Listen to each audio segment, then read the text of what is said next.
নমস্কার বন্ধুরা, পিঙ্কি মজুমদার ব্লগে সবাইকে স্বাগত। আশা করি আপনারা সবাই ভালো আছেন এবং সুস্থ আছেন। আপনাদের আশীর্বাদে আমিও এবং ভালো সুস্থ আছি।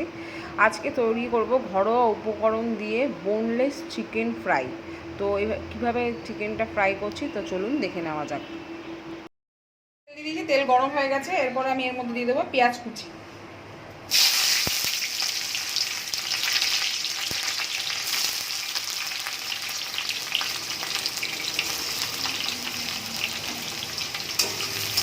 পেঁয়াজটা ভালো করে ভেজে নিতে হবে লাল লাল করে।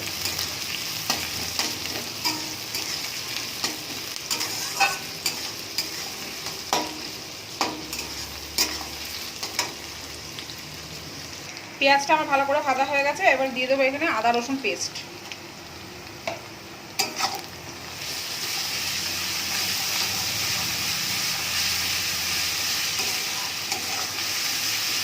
ভালো করে মশলাটা ভেজে নিতে হবে যাতে আদা রসুনের কোনো কাঁচা গন্ধ না থাকে।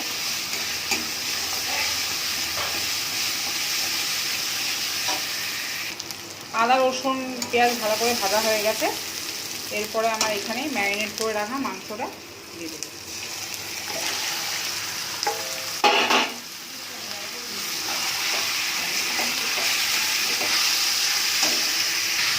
ভালো করে এটা ফ্রাই করে দিতে হবে।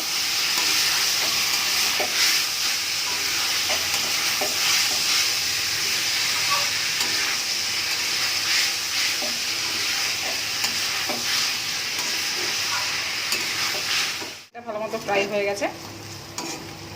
এবার আমি এটাকে নামিয়ে নেব।